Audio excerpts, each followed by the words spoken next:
우리는 심볼 혹은 상징의 중요성을 너무나 잘 알고 있습니다. 마치 누군가 한 입 베어 먹은 사과 같은 그림을 보면 이거 애플 회사 로고구나 알 수 있죠.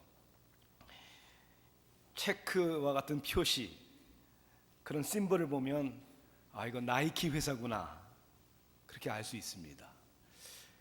미국의 국조인 독수리는 한 나라의 힘과 프라이드를 상징을 합니다. 우리 한국 같은 경우에는 태극마크죠. 신앙에도 그러한 상징과 심볼이 있습니다. 가장 널리 알려진 우리 기독교의 신앙의 심볼은 십자가죠. 십자가를 보면 우리는 그 의미를 알 수 있습니다. 그런데 어떤 교회들은 십자가도 우상이 될 수 있기 때문에 사용하지 말아야 된다라고 이야기하곤 합니다. 일리가 있는 말이라고 또 생각이 들기도 합니다. 그런데 논란의 여지가 없이 주님께서 우리에게 명령하신 심볼, 우리 신앙의 상징이 있습니다. 사도 바울은 오늘 고린도 교회 성도들에게 주님의 몸과 피를 상징하는 성만찬에 대한 구체적인 명령과 가르침의 말씀을 주십니다. 오늘 본문은 고린도전서 11장 23절부터 34절까지의 말씀이 되겠습니다. 신약성경 276면에 있는 말씀입니다. 23절부터 제가 봉독해 올리겠습니다.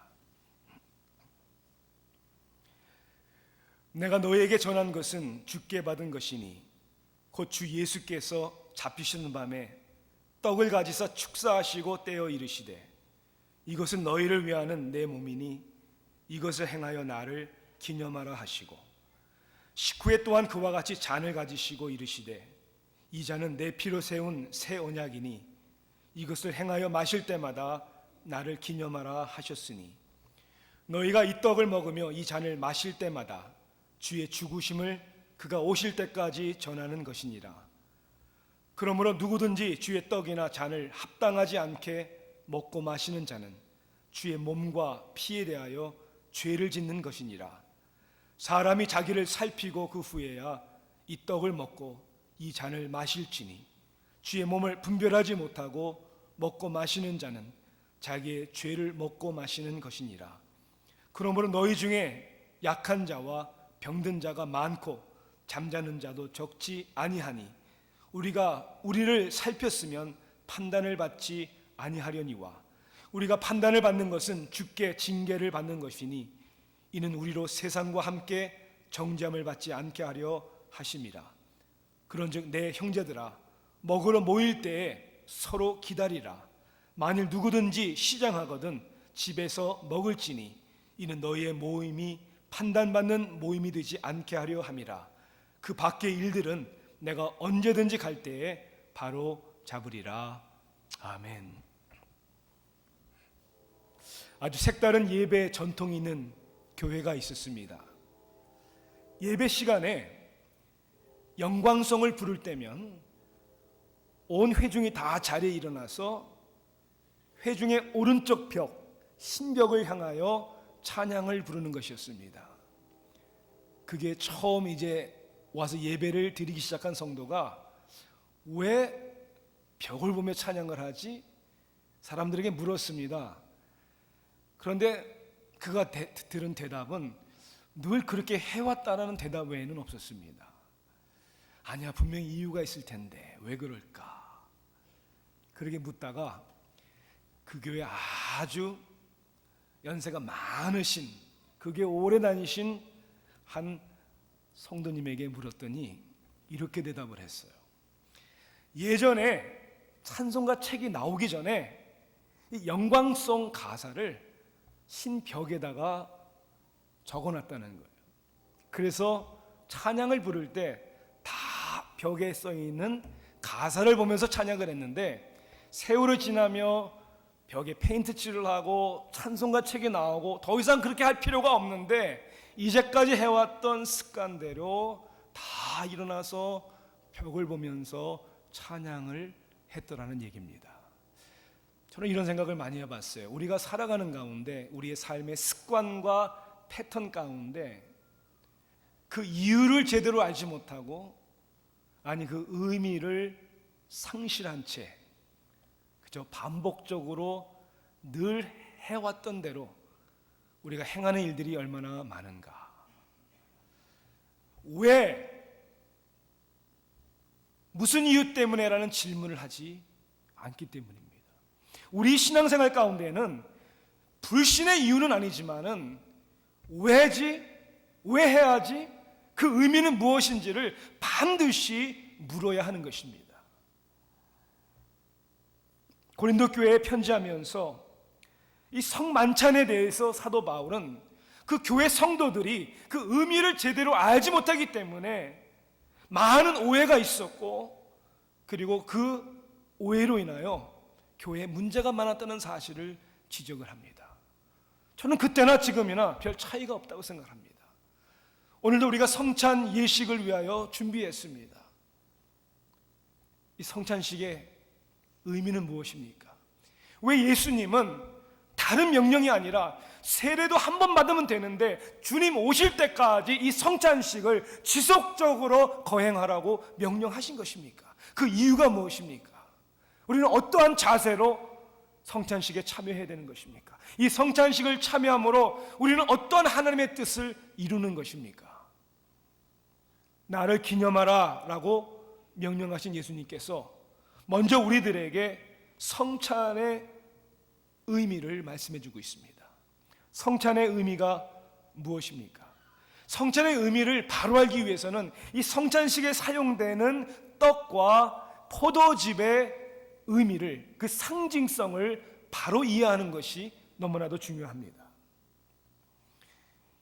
이 떡과 이 포도즙이 의미하는 것이 무엇인가? 이것은 역사적으로, 신학적으로 크게 네 가지의 견해가 있습니다. 이 네 가지의 견해를 제가 설명을 드리겠습니다. 예배 후에 제가 여러분에게 퀴즈를 낼지도 몰라요. 첫째는 화채설이라는 것입니다. 화채설. 이 화채설이라는 말을 한문으로 보면 될화, 몸체, 몸이 된다, 직역하면 그런 뜻입니다. 이것은 천주교에서 가리키는 교리입니다. 천주교에서는 화채설이라는 단어 대신에 실체 변화설이라는 단어를 사용합니다. 신부가 떡과 잔을 축복을 하면 그 떡은 실체적으로 그리스도의 몸으로 변하고, 잔의 포도즙은 실체적으로 그리스도의 피로 변화된다는 것입니다.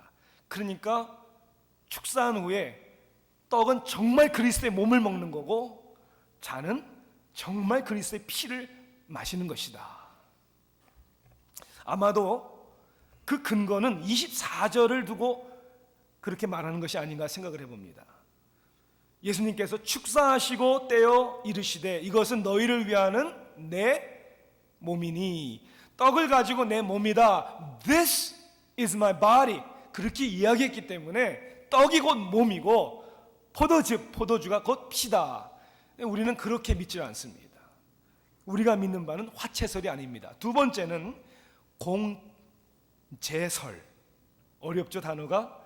공은 한 가지라는 공동체 할 때 공자고, 그 다음에 제자는 있을 제, 그러니까 함께 있다, 그런 뜻입니다. 이것은 종교개혁가 루터가 주장한 설입니다. 포도주와 떡이 실제적인 그리스도의 몸과 피는 아니지만 믿음으로 받을 때 그 떡과 포도주 안에 그리스도의 임재가 있고 그것을 경험한다는 겁니다. 그러니까 그리스도의 몸으로, 피로 변화된다는 것이죠. 세 번째 설은 상징설 혹은 기념설입니다. 이것은 종교개혁가 스윙리라는 사람이 주장한 설입니다. 떡과 포도주에 예수 그리스도께서 직접 임재하시는 것은 아니지만 그리스도의 죽음에 대한 기념이고 그리스도의 죽음을 상징하는 것이다. 그래서 기념설 혹은 상징설. 자, 네 번째는 영적 임재설입니다. 이것은 종교개혁가 존 칼빈이 주장한 내용입니다. 그러니까 성찬식을 할 때 여기에 그리스도께서 영적으로 임재하신다. 그래서 영적인 축복을 우리에게 주신다라는 그런 가르침입니다. 그럼 우리 교회는 어떤 설을 믿는 건가? 저는 개인적으로 상징설과 영적 임재설이 동시에 유효하다고 믿습니다. 다시 얘기하자면 우리가 성찬식을 통해서 그리스도의 죽으심을 기념하는 것이죠. 그 상징적으로 떡과 포도즙을 우리가 대하는 것입니다. 그런데 여기에서뿐만 아니라 여기에는 우리가 믿음으로 이것을 행할 때 그리스도께서 영적으로 우리 가운데 임재하시고 우리에게 영적인 축복을 주신다는 것을 저는 믿습니다. 여행을 하면서 사람들은 기념품으로 물건들을 사서 수집을 하죠. 뭐 핀, 컵, 모자, 또 냉장고에 붙이는 자석 이런 것을 수집을 합니다. 저는 선교지를 가거나 혹은 여행을 할 때 저도 수집을 하는 게 있는데요. 저는 돌을 주워옵니다. 돌. 첫째는 돈이 들지 않아서 좋고요. 또한 지역마다 돌이 특색이 있다는 것을 제가 발견을 했어요.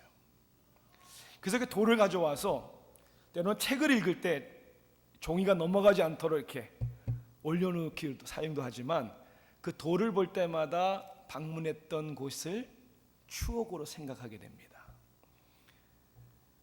여기 있는 요 돌은 한국 전라남도 해남에서도 한참 밑으로 내려가면 보길도라고 있습니다.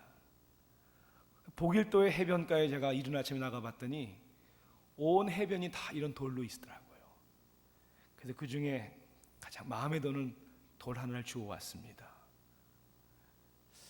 그래서 이걸 볼 때마다 한국의 섬 보길도 생각이 나는 거죠. 요거는 좀 더 동그랗고 더 매끄럽습니다. 요거는 남미 페루 수도인 리마 해변가에서 제가 주워온 돌입니다. 그래서 이 돌을 볼 때마다 남미 페루의 선교지를 생각을 합니다. 생명이 없는 이 돌 하나도 저에게는 큰 의미가 있는 것이죠. 하물며 죽으시고 다시 부활하신 예수 그리스도의 죽음을 기념하고 생각을 할 때 우리에게는 얼마나 큰 의미가 주어질 뿐만 아니라 그 가운데 주님과 우리와의 영적인 교제가 이루어지고 하나님께서 그 성찬식을 통해서 우리에게 주시는 영적인 축복이 얼마나 큰지, 그러니 우리는 성찬식을 가볍게 대해서는 안 되는 것이죠. 이런 엄청난 의미가 있는 것이구나, 그리스도의 죽음을 상징하는 것이구나, 그리고 이 가운데 부활하시고 지금도 살아계시는 그리스도께서 우리와 함께 하시는구나, 그런 의미가 성찬식의 의미라는 것이죠. 그러면 누가 성찬에 참여할 수 있습니까? 성경 말씀은 성찬에 동참할 수 있는 사람의 자격과 그리고 그 사람의 태도가 얼마나 중요한지를 오늘 말씀하고 있습니다. 사도 바울이 고린도전서 11장에서 고린도교회 성도들에게 이 성찬에 대한 가르침을 언급한 아주 중요한 이유가 있습니다. 그 배경 스토리를 우리가 오늘 본문을 통해서 깨닫는 것이 중요합니다. 11장 17절에 보면 우리가 읽지는 않았지만 바울은 고린도교회 성도들을 칭찬할 수 없다고 이렇게 얘기를 합니다. 칭찬은커녕 꾸중을 하죠. 왜 꾸중을 합니까? 왜 칭찬할 수 없습니까? 그 이유는 교회 사람들이 모일 때마다 그 가운데 분쟁이 있었습니다. 파가 나누어지고 거기에 다툼이 있었어요. 고린도전서 첫 장 1장을 보면 어떤 다툼이었는지를 우리가 알 수 있죠. 교회 안에는 이렇게 말하는 사람들이 있었습니다. 나는 바울에게 속했다, 나는 아볼로에게 속했다, 아니야 나는 게바 사람이야, 혹은 어떤 사람들은 나는 그리스도에게 속했다, 이렇게 자신들의 리더들을 세우고 그 리더에 따라서 교회가 세파 네파로 갈라졌다는 거예요. 이렇게 하나 되지 못하는 교회의 모습, 서로 대립하고 다투는, 분쟁하는 모습이 언제 가장 두려지게 나타났냐면 성찬을 할 때, 성만찬을 할 때 가장 많이 드러났다는 거예요.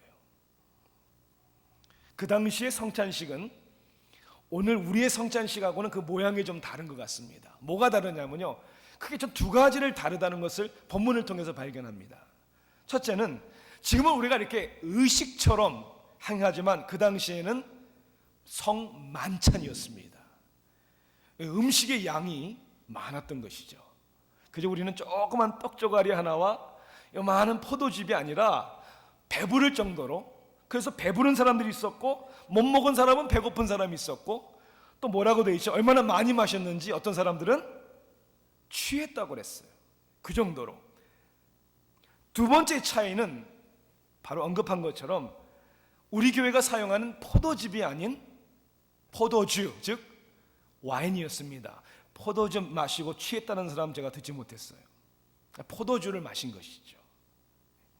지금도 성찬식 때 성찬 포도즙이 아니라 포도주를, 와인을 사용하는 교회들이 많이 있습니다. 절대로 잘못된 건 아닙니다.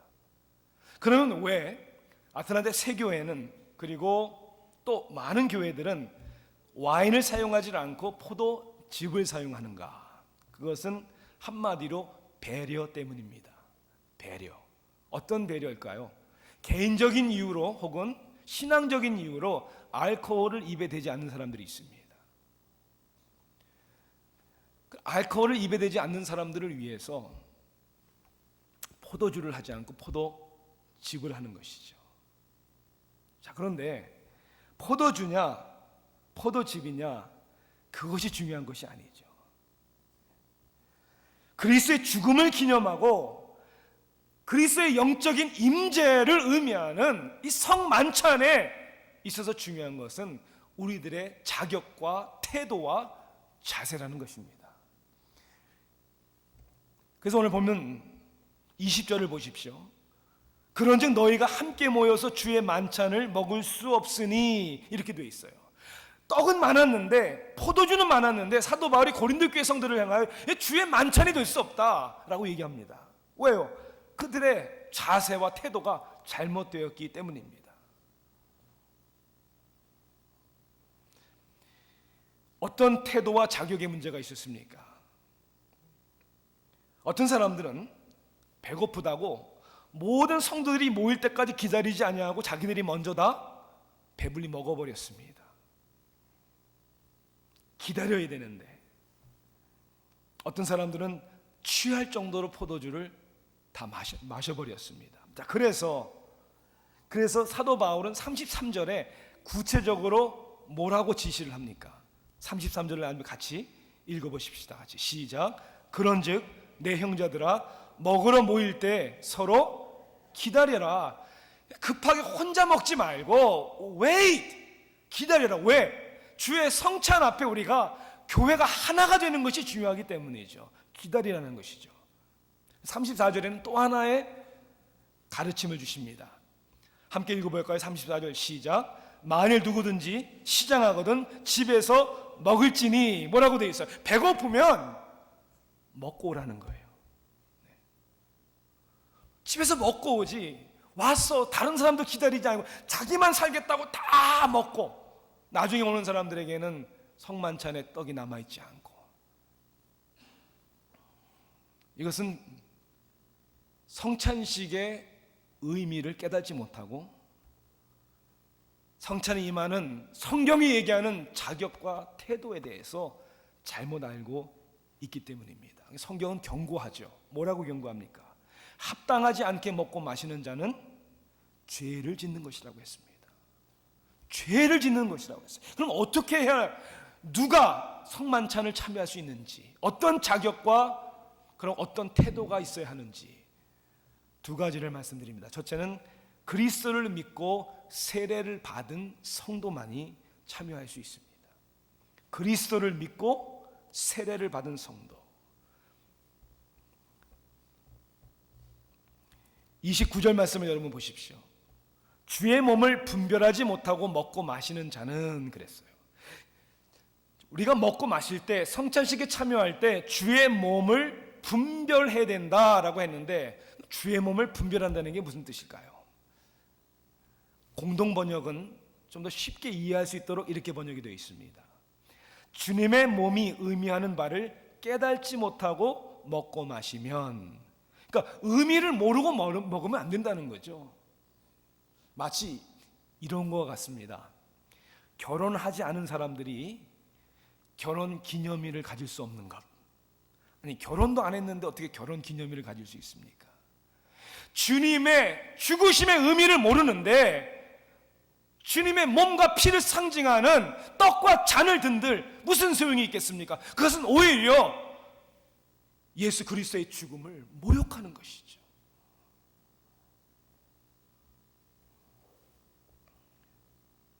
왜 죄가 되냐고 말씀합니까?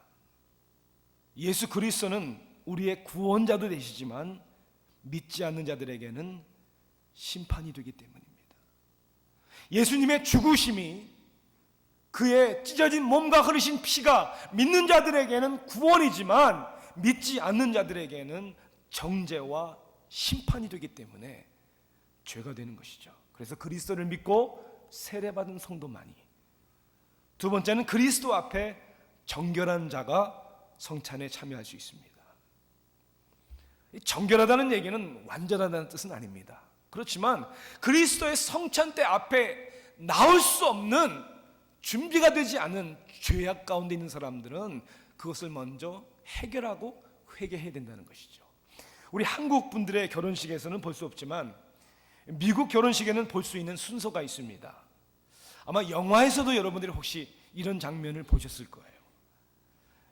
결혼 예식 첫 부분에 주례자가 모든 가족들과 그 다음에 축가객들을 향하여 묻는 것입니다. 뭐라고 묻죠? 이 두 사람이 결혼하는 것이 합법적이지 않다고 생각하거든 지금 말씀하십시오, 아니면 영원토록 잠잠하십시오. Speak now or forever be silent.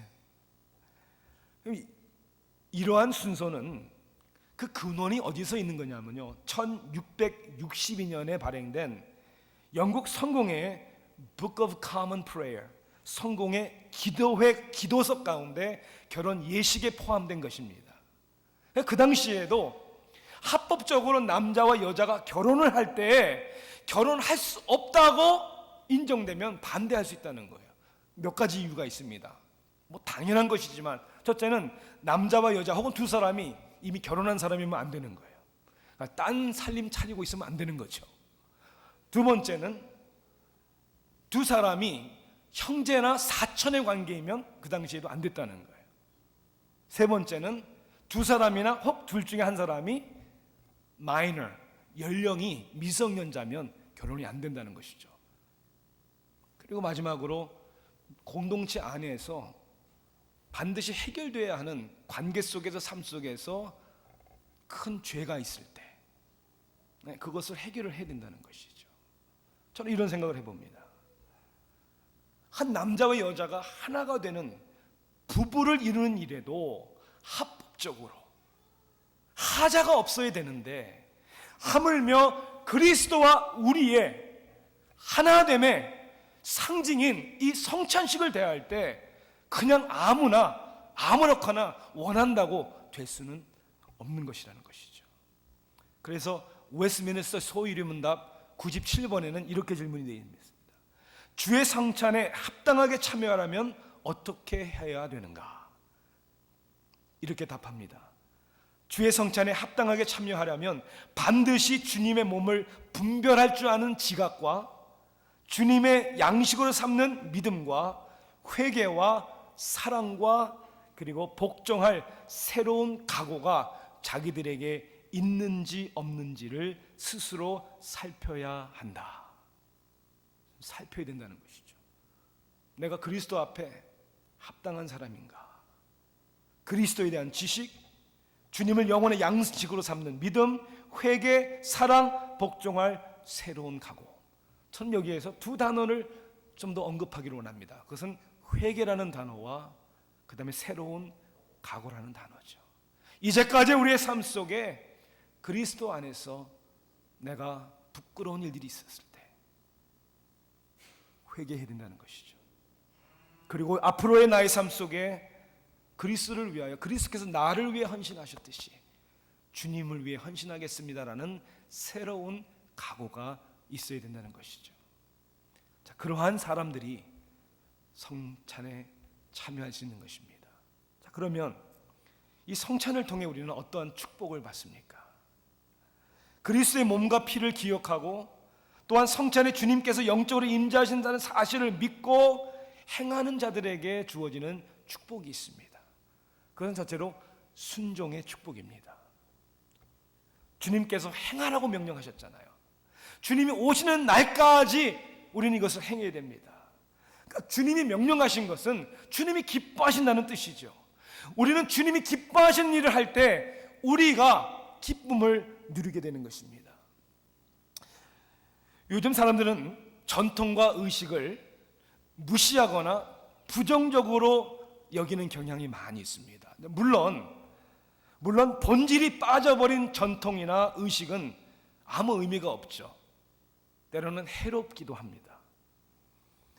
목회자이며 이스턴 대학의 사회학 교수인 토니 콤폴러 박사는 오늘날 우리 시대에 전통의 의미와 중요성을 강조를 합니다. 그는 사회가 타락하면 점점 의미 있는 전통이 사라지기 시작한다는 거예요. 예를 들자면 우리가 미국에 살면서 가족들이 아무리 멀리 떨어져 있었어도 추수감사절 때, 그 다음에 크리스마스 때면 다 가족들이 형제자매들이 모여서 땡스기빙 저녁을 합니다. 크리스마스 이브 저녁을 먹습니다. 그런데 옛날보다 지금 교통수단이 더 발달돼서 미국에서 아무리 멀리 살아도 3시간, 4시간이면 다 비행기 타고 올 수 있는데 바쁘다는 핑계로 그러한 의미 있는 전통들이 점점 사라진다는 거예요. 이것이 아무래도 우리 인간의 죄악성인 것 같습니다. 그래서 예수님은 이러한 중요성을 아시기 때문에 이러한 영적인 전통을 우리에게 주신 것입니다. 여러분, 신앙에 있어서, 우리 신앙생활에 있어서 가장 기본되는 것이 뭡니까? 성수주의를 하는 겁니다. 7일 가운데 6일 동안 일하고 하루 우리가 하나님 앞에 시간을 드리고 거룩하게 지키고 하나님을 예배하라고. 성수주일, 이것은 거룩한 하나님이 주신 영적인 우리의 전통입니다. 또한 신앙의 기본 중에 하나가 뭡니까? 하나님 앞에 11조 생활하는 것입니다. 아무리 우리 입으로 그리스도가 우리 인생의 전부입니다, 나의 모든 것이 다 하나님의 것입니다 라고 말을 할지라도 하나님께서 우리에게 말씀하신 10의 1조를 드리지 않으면 그건 말뿐이라는 것이죠. 그래서 우리를 위해서 하나님은 물질의 노예가 되지 말라고, 세상의 노예가 되지 말라고, 분주한 삶 속에 우리가 어디로 가는지 알지 못하고 방향을 잃을까 봐 성수주의를 해라, 물질을 우상 숭배하지 말아라, 그러한 영적인 전통을 우리에게 주신 것이죠. 성찬식이 그런 것이죠. 우리의 분주한 삶 가운데 바쁜 삶 속에 잊어버리니까, 우리 신앙의 자세가 흐트러지니까 다시 한번 우리를 위하여 이 땅에 오신 그리스도를 생각하라는 것이죠. 이것을 순종하는 것이 축복이라는 것입니다. 두 번째의 축복은 복음을 전하는 축복입니다.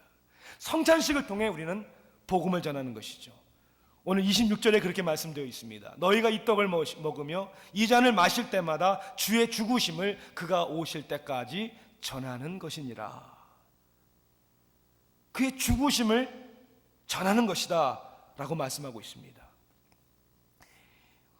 우리 한국이 낳은 골프 선수 최경주 집사님이시죠. 신실한 기독교인으로 알려져 있습니다.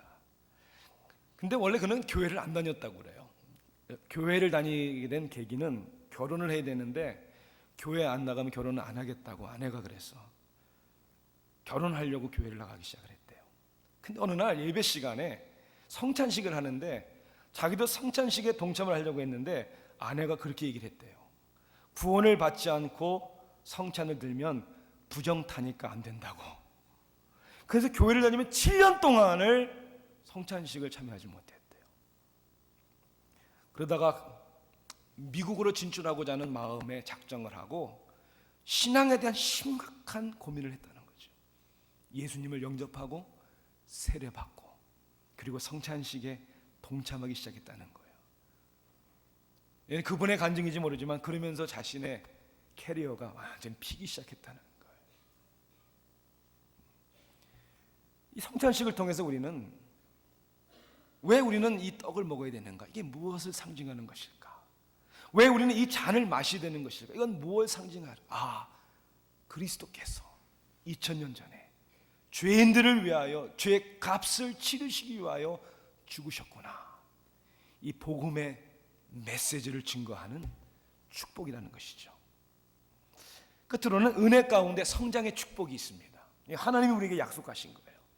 어떻게 우리가 성장합니까? 성찬식을 할 때마다 우리는 돌아봅니다. 우리의 삶을 반성해 봅니다. 회개함으로 성장하는 것이죠. 또한 우리는 성찬식에 동참함으로 그리스도께서 우리를 위하여 당신을 내어주시고 희생하신 것처럼 이제는 우리도 그리스도를 위하여 우리의 삶을, 우리의 몸을 산제사로 드리겠다는 헌신을 하게 되는 것이죠. 그것을 통해 성장하는 것입니다. 또한 이 성찬식을 통해 우리가 다 믿음으로 하나가 되는 것이죠. 다시 한번 주님의 몸과 피를 대함으로 우리는 그리스도의 피를 나눈 형제들이다. 우리는 하나님의 가족이다. 그러면 우리는 더 이상 고린도 교회처럼 다투지 않고 사랑하고 하나가 되고 섬겨야 되는 것이다. 개개인적으로 그리고 공동체로서 함께 성장하는 축복이 있는 것이죠. 작년에 저희는 결혼 25주년이었습니다. 작년에 저희들이 결혼 기념일을 하면서 한 것 중에 하나는 강남에 있는 소개받는 유명한 스튜디오에서 리마인더 앨범 사진을 만든 거예요. 가니까요, 머리도 만져주고 화장도 하고, 저도 화장했어요. 옷도 여러 종류로 입혀주고, 그리고 사진을 찍는데 4시간인가 5시간이 걸렸습니다. 근데 조금 좀 이렇게 좀 얼굴이 좀 낯뜨겁다고 할까요? 그런 경험을 하게 되었는데, 보니까 이렇게 표현해서 죄송합니다. 우리같이 늙은 사람들이 없더라고요. 다 결혼하는 신혼 부부들이 다 사진을 찍는데, 근데 자꾸만 이래요. 사진 찍는 사람이 신랑 이렇게 해주세요, 신부 이렇게 해주세요. 아무도 말하는 사람이 없었지만 그런 생각이 들었어요. 사람들이 저 사람들 재혼이구나 이렇게 생각하겠구나.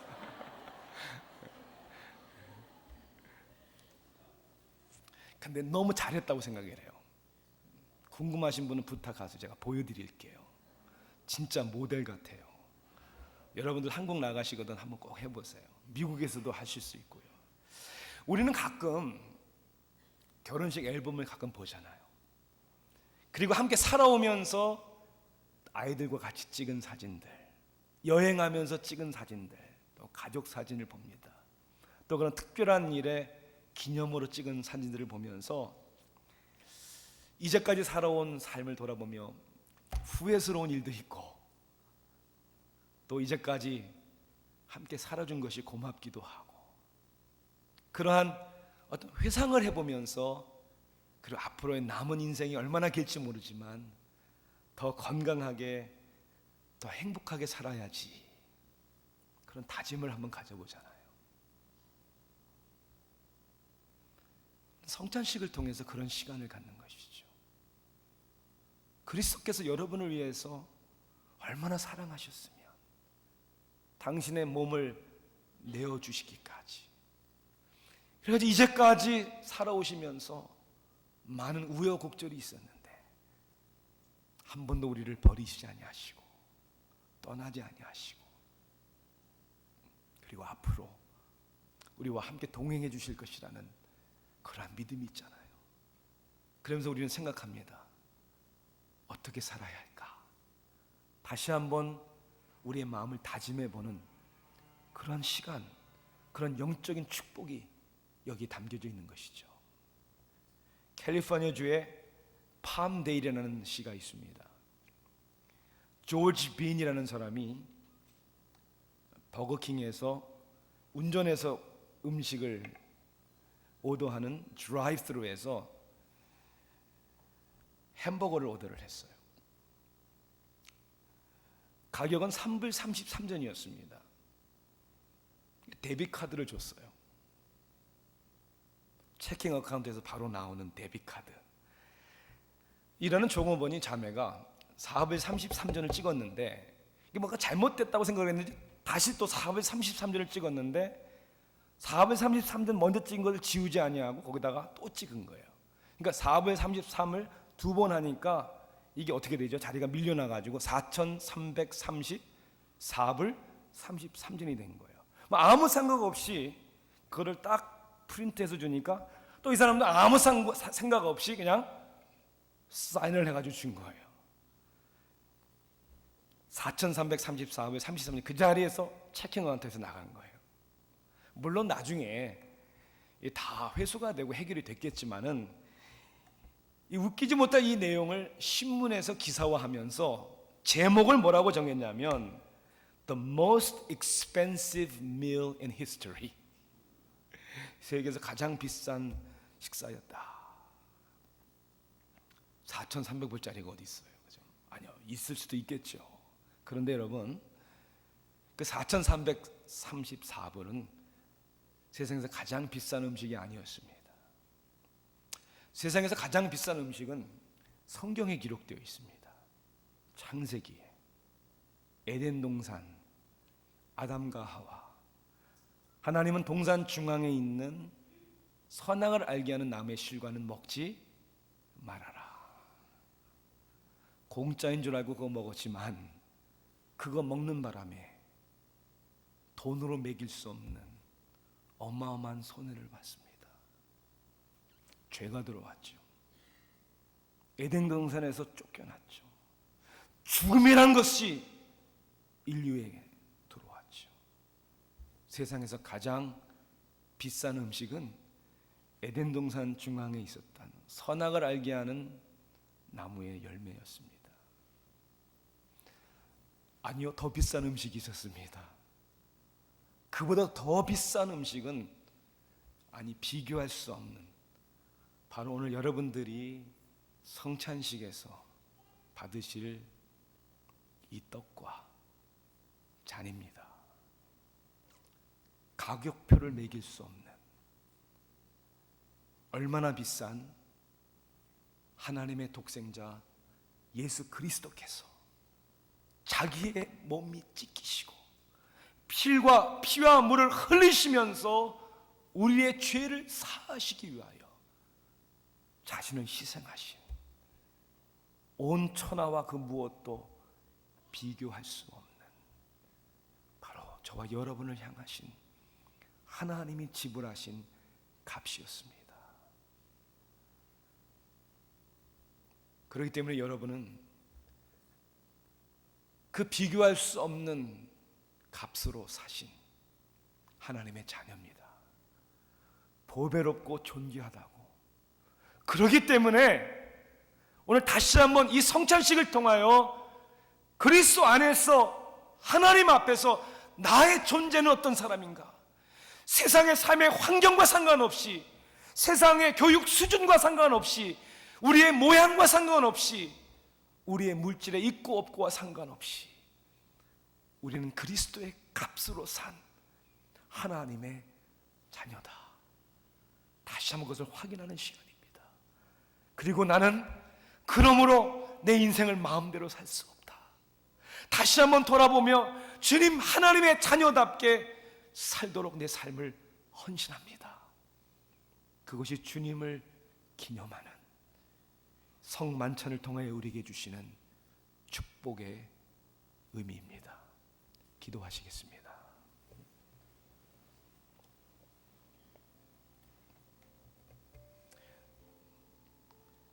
우리 주님께서 그 몸이 찢기시고 그 피를 흘리심은 온전한 세상을, 온전한 사람들을 위한 것이 아니었습니다. 어그러지고 깨진, 멸망받을 수밖에 없는 세상의 상처와 고통과 실패 가운데 좌절에 빠진 바로 우리들을 위해서 주님이 흘리신 피어 찢기신 살이었습니다. 그 은혜에 감사합니다. 다시 한번 이 떡과 잔을 대하면서 그리스도 안에 있는 우리를 발견하기를 원합니다. 그리고 우리가 달려가야 할 믿음의 경주가 무엇인지를 재확인해 보기를 원합니다. 다시는 썩어질 세상의 유혹에 이리저리 이끌려 다니는 그런 방황하는 삶을 이제 더 이상 살지 않겠습니다. 임재하시는 가운데 저희들을 붙들어 주시고 축복하여 주시옵소서. 예수 그리스도의 이름으로 기도하옵나이다.